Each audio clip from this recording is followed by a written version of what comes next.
안녕하세요.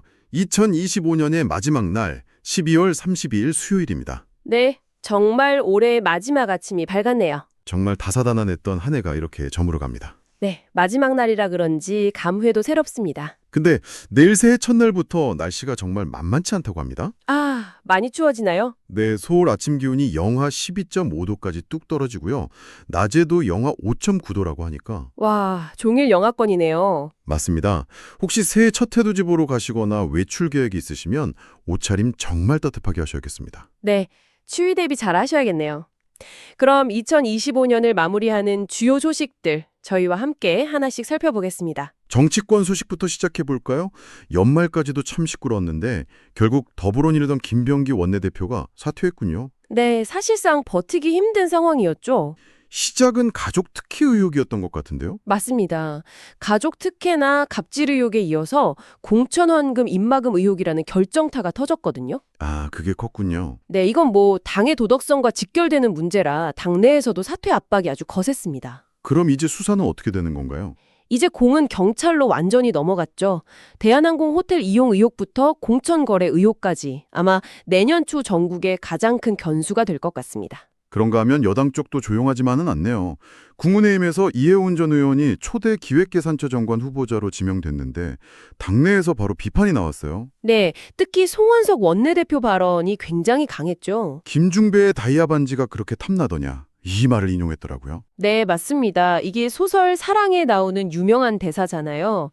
사랑보다 부와 명예를 택한 산대를 비난하는 말인데 그렇죠. 이걸 이 후보자의 과거 정치 행보, 특히 당적을 여러 번 옮겼던 이력에 빗댄 겁니다.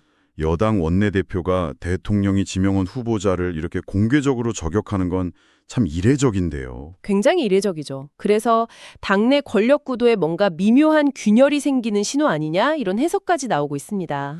외교 분야 소식도 보겠습니다. 이재명 대통령이 다음 달에 중국을 국빈 방문하는군요. 네, 시진핑 주석과 2달 만에 다시 만나는 건데요. 이번 회담의 핵심 의제는 뭘까요? 아무래도 핵 잠수함하고 대만 문제가 될 거라는 전망이 지배적입니다. 아, 둘 다 굉장히 민감한 사안인데요. 그렇죠. 두 사안 모두 미중 갈등의 가장 첨예한 지점이라서 여기서 이 대통령이 어떤 입장을 취하느냐에 따라 한중 관계는 물론이고 동북아 전체 정세가 흔들릴 수 있습니다. 그리고 많은 분들이 분노했던 쿠판 개인정보 유출 사태, 국회 총무회가 열렸지만 김범석 의장은 결국 안 나왔네요. 네, 불참했죠. 대신 출석한 해롤드 로저스 임시대표는 계속 동문서답으로 일관해서 의원들 질타만 받았습니다. 참 답답한 상황입니다. 네, 이런 모습 때문에 글로벌 빅테크 기업들이 국내 법을 너무 가볍게 보는 거 아니냐는 비판이 커지고 있죠. 또 안타까운 소식 관련해서 무안국제공항 여객기 참사 진상규명을 위한 국정조사 특별위원회도 드디어 출범했군요. 네, 179명의 희생자를 낸 참사였죠. 특위가 내년 1월 30일까지 활동에 들어갑니다. 네, 그럼 경제 소식으로 넘어가 보겠습니다. 올 한 해 우리 경제를 가장 힘들게 했던 게 환율이었는데 연말 성적표가 나왔네요. 네, 원달러 환율이 달러당 1,439.0원으로 마감했습니다. 1,439원. 연말 종가 기준으로 역대 세 번째로 높은 수치니까 올 한 해 고환율 압박이 얼마나 심했는지 알 수 있는 대목이죠. 그런데 자칫하면 환율이 더 폭등할 수도 있었는데 국민연금이 신의 한 수를 뒀다는 분석이 있더라고요. 아, 네. 바로 전력적 환해지라는 건데요. 그게 뭔가요? 좀 쉽게 설명해 주실 수 있을까요? 이걸 비유하자면 시장에 가뭄이 들어서 모두가 물, 즉 달러를 찾고 있을 때요. 네. 국민연금이 거대한 개인 저수지, 그러니까 한국은행의 외환보유고에서 물을 조용히 빌려다 쓴 겁니다. 아, 시장에서 사지 않고요? 그렇죠. 시장에서 사재기를 안 하니까 달러 값이 더 오르지 않는 거죠. 또 선물한 매도라는 것도 썼는데 이건 나중에 이 가격에 달러를 팔게요라고 미리 약속을 하는 거예요. 시장에 신호를 주는 거군요. 맞습니다. 곧 달러 공급이 늘어날 테니 지금 비싸게 살 필요 없어요라는 강력한 안정신호를 준 겁니다. 와, 정말 결정적인 방파제 역할을 했네요. 바로 그겁니다. 이런 노력 덕분인지 국민연금 올해 수익률이 무려 20%, 역대 최고치를 기록했다는 소식도 있네요. 네, 그리고 증시도 분위기가 아주 좋았습니다. 작년만 해도 코스피가 글로벌 증시에서 거의 꼴찌 수준이었는데 올해는 최고 상승률을 기록했다고요? 네, 정말 극적인 반전이죠. 근데 이게 단순히 주가가 올렸다는 것보다 더 중요한 의미가 있습니다. 어떤 의미죠? 성장의 동력이 완전히 바뀌었다는 신호거든요. 예전에는 반도체나 자동차 같은 전통적인 대기업이 지수를 끌고 갔다면 올해는 AI 인프라나 신재생 에너지 관련 기업들이 상승을 주도했습니다. 아, 한국 경제의 체질 자체가 바뀌고 있다는 신호로 볼 수 있겠군요. 네, 바로 그 점을 보여주는 가장 강력한 지표라고 할 수 있습니다. 유통업계 소식도 짚어보죠. 쿠팡의 독주를 견제하기 위한 강력한 규제안이 나왔네요. 네, 지금까지는 시장 지배력을 남용해도 과징금이 솜방망이 수준이었는데 앞으로는 관련 매출액의 최대 20%까지 부과할 수 있게 됩니다. 와, 20%면 정말 크네요. 그렇죠. 또 납품업체 갑질 과징금 상한선도 기존 5억 원에서 50억 원으로 10배나 올랐어요. 이건 그냥 벌금 수준이 아닌데요. 맞습니다. 불공정 행위를 하면 기업의 존립 자체가 위태로워질 수 있다는 강력한 경고 메시지를 보낸 거죠. 한편 매각이 실패했던 홈플러스는 결국 홈플러스 익스프레스만 따로 떼서 파는군요. 네, 덩치가 너무 커서 안 팔리니까 알짜 사업뿐만이라도 팔아서 급한 불을 끄겠다는 선택과 집중 전략입니다. 새해를 앞두고 유통업계는 또 대규모 할인 경쟁에 들어갔네요. 네, 삼성전자의 삼세페, 이마트의 고레이 페스타, 롯데마트의 통큰데이까지 총성 없는 전쟁이 시작됐습니다. 이번엔 시야를 넓혀서 국제 소식으로 가보겠습니다. 2026년 글로벌 경영의 화두는 단연 공급망과 물류가 될 거라는 전망이 많네요. 이건 전망이 아니라 이미 현실입니다. 지금 세계 곳곳의 항구가 사실상 전쟁터나 다름없어요. 전쟁터요? 네, 사우디랑 UAE 항만은 드론에 피격당하고 러시아는 우크라이나 오데사항을 공습하고 남미 베네수엘라에서는 항만 노동자들이 파업에 들어갔습니다. 정말 곳곳에서 문제가 터지고 있네요. 그렇죠. 이런 지정학적 긴장이 해상 물류의 동맥경화를 일으키면서 컨테이너 운임이 4주 연속 오르고 있습니다. 이런 상황에서 나온 소프트뱅크의 행보가 아주 눈에 띕니다. 미국의 디지털 브리치라는 회사를 무려 5조 7천억 원에 인수했어요. 이건 정말 중요한 움직임인데요. 어떤 점에서요? 과거의 전쟁이 바다와 육지의 길목을 차지하는 싸움이었다면 미래의 전쟁은 데이터가 오가는 길목, 즉 디지털 인프라를 차지하는 싸움이 될 거라는 데 베팅한 겁니다. 아, 데이터의 길목이요? 네. 손정혜 회장이 AI 시대의 진짜 패권은 물리적 인프라에서 나온다고 본 거죠. 이제는 디지털 공급망의 안정성까지 챙겨야 하는 시대가 된 겁니다. 반도체 업계에는 희소식이 하나 있네요. 미국 정부가 삼성전자와 SK하이닉스의 중국 공장에 미국산 장비 반입을 연간 단위로 허용하기로 했다고요? 네, 이건 정말 큰 불확실성이 해소된 겁니다. 그동안은 건별로 허가를 받아야 했죠. 네, 그래서 언제 생산 라인이 멈출지 모르는 살얼음판을 걷는 심정이었거든요. 연간 단위로 바뀌면서 적어도 1년 단위의 안정적인 경영 계획을 세울 수 있게 됐습니다. 한편 도널드 트럼프 전 대통령이 또 논란의 중심에 섰습니다. 이번엔 타이레놀하고 자폐증을 연관시켰다고요? 네, 의학적으로 전혀 검증되지 않은 주장입니다. 전문가들은 이걸 지지층 결집을 위한 고도의 정치적 전략으로 보고 있어요. 정치적 전략이요? 네, 과거의 백신 음모론으로 재미를 봤던 것처럼 대중의 불안감을 자극하는 새로운 소재를 찾아서 지지층을 결집하는 음모론 정치의 연장선이라는 분석입니다. 이제 IT 테크 분야로 넘어가 보겠습니다. AI 업계의 다음 격전지는 피지컬 AI가 될 거라는 예측이 나오고 있습니다. 네, 엔비디아의 젠슨 황 CEO가 제시한 개념인데요. 피지컬 AI, 말 그대로 물리적인 AI란 뜻인가요? AI가 컴퓨터 화면을 넘어서 로봇 같은 물리적인 하드웨어를 통해 현실 세계와 상호작용하는 걸 의미합니다. 아, 자율주행차나 수술 로봇 같은 것들이요? 정확합니다.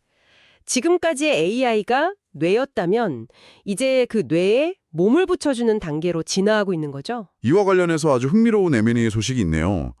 메타가 마누스라는 스타트업을 20억 달러에 인수했습니다. 네, 2조 원이 훌쩍 넘는 금액이죠. 여기서 이 AI 에이전트라는 개념이 중요합니다. AI 에이전트요? 네, 이건 단순히 질문에 답하는 챗봇을 넘어서는 개념이에요. 시장 조사나 코딩처럼 복잡한 업무를 처음부터 끝까지 알아서 처리해주는 뭐랄까 AI 비서 같은 겁니다. 와, 그럼 예를 들어 제주도 2박 3일 여행 계획 짜주고 비행기랑 숙소까지 예약해줘 라고 말만 하면 다 해주는 건가요? 네, 앞으로 페이스북이나 인스타그램에 이 기능이 통합되면 그런 시대가 열릴 수 있다는 겁니다. 생각만 해도 편리하긴 한데 한편으로는 덜컥 겁이 나기도 합니다. 이런 AI 에이전트가 확산되면 당장 신입사원들 일자리가 위험해지는 거 아니냐는 우려가 나오잖아요. 맞습니다. 이건 정말 심각하게 고민해야 할 문제입니다. 단순 정보 감색이나 자료 요약 같은 업무는 이미 AI가 인간보다 더 잘하기 시작했거든요. 그렇죠. 근데 여기서 더 근본적인 질문이 생깁니다. 만약 주니어 시절에 이런 기본 업무를 통해 배우고 성장하는 경험 자체가 사라진다면 미래의 전문가들은 과연 어떻게 양성될 수 있을까요? 아, 경험의 사다리가 끊겨버릴 수 있다는 거군요. 바로 그 우려가 나오는 이유입니다. 기술 발전의 어두운 면은 개인정보 유출 문제에서도 계속 드러나네요. 과기부가 쿠팡의 개인정보 유출 규모가 쿠팡 주장인 3천 건이 아니라 3,300만 건 이상이라고 다시 밝혔네요. 네, 3,000건하고 3,300만 건. 이건 뭐 숫자 단위가 다르잖아요. 거의 전 국민 정보가 유출됐을 가능성도 있다는 건데 주장이 너무 다르네요. 그렇죠. 그런데도 쿠팡 측은 청문회에서 추가 보상 가능성에는 선을 그으면서 소비자들의 분노를 키우고 있습니다. KT 소식도 있던데요. 네, KT는 fem토셀 부실 관리로 가입자들의 통화랑 문자가 탈취될 위험에 노출됐다는 사실이 드러났습니다. 펨토셀, 그게 좀 생소한데 쉽게 설명해 주실 수 있을까요? 네, 실내나 지하처럼 통신이 잘 안 터지는 곳에 설치하는 초소형 기지국이라고 생각하시면 됩니다. 아, 알겠습니다. 근데 KT가 이 장비의 보안 관리를 허술하게 해서 해커들이 이걸 통해 우리 집이나 사무실 안에서 이루어지는 통화나 문자를 그대로 엿들을 수 있는 심각한 보안 구멍이 생긴 겁니다. 다음은 에너지 분야 소식입니다. 우리나라 에너지 정책에 상징적인 변화가 있었네요. 네, 한국서부발전의 태안화력발전소 1호기가 30년간의 가동을 멈추고 영구 폐쇄됐습니다. 30년 만에? 네, 과거 우리나라 전력 공급의 핵심이었던 석탄 화력 발전 시대가 저물고 본격적인 에너지 전환 시대가 열렸음을 알리는 신호탄이라고 할 수 있습니다. 석탄이 지는 자리에 새로운 에너지가 뜨고 있군요. 두산 에너빌리티가 해상풍력 발전기 공급 계약을 맺었네요. 맞습니다. 중요한 점은 8MW급 대형 해상풍력 발전기를 순수 우리 기술로 만들었다는 겁니다. 아, 국산 기술이라는 점이 중요하군요. 네, 미래 에너지 시장의 핵심 기술 주권을 우리가 확보해 나가고 있다는 점에서 의미가 큽니다. 원자력 발전소 소식도 있죠? 네, 세울 3호기가 운영 허가를 받고 내년 8월부터 상업 운영을 시작하는 등 재생에너지와 원자력을 축으로 하는 에너지 믹스 정책이 본격화되고 있습니다. 기술 표준 분야에서도 7년간이나 끌어온 해묵은 갈등이 해결됐다는 소식이 있네요. 네, 바로 전력선 통신 PLC 표준 분쟁인데요.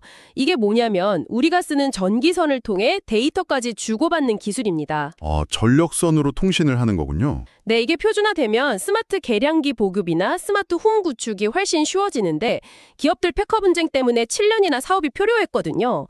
이번에 극적으로 합의에 이르면서 관련 시장이 활짝 열리게 됐습니다. 네, 어느덧 2025년의 마지막 날입니다. 연말연시 분위기를 느낄 수 있는 문학의 소식으로 넘어가 보죠. 서점가에서는 김난도 교수의 트렌드 코리아 2026이 여전히 1위네요. 네, 12주 연속 1위를 지키고 있습니다. 정말 대단한 인기입니다.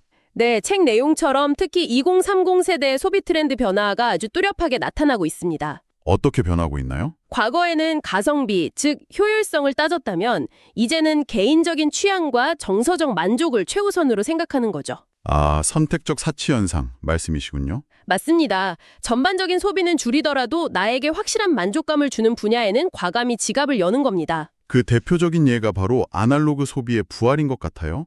필름 카메라나 필사 노트를 찾는 사람들이 늘고 있다고요. 네, 정말 흥미로운 현상입니다. 한 쇼핑앱 데이터에 따르면 아날로그 키워드 상품 거래액이 작년보다 무려 90%나 급증했다고 해요. 90%나요? 네. 모든 게 빠르고 효율적으로 변하는 디지털 세상 속에서 일부러 시간이 걸리고 조금 불편한 아날로그 경험을 통해 아, 내가 지금 여기에 존재하고 있구나라는 감각을 되찾으려는 움직임으로 보입니다. 최근 2030 세대 사이에서 힙한 불교가 유행하는 것도 비슷한 맥락이겠네요. 네, 명상이나 템플스테이를 찾는 것도 같은 맥락이라고 할 수 있겠죠. 연말연시를 맞아 가볼 만한 곳도 많습니다. 동대문 디자인 플라자 DDP에서는 울트라 백화점 서울 전시가 연장 운영되고요. 서울공예박물관에서는 금기숙 작가의 개인전 댄싱 드리밍 일라이트닝이 열리고 있습니다. 그리고 오늘 밤이죠.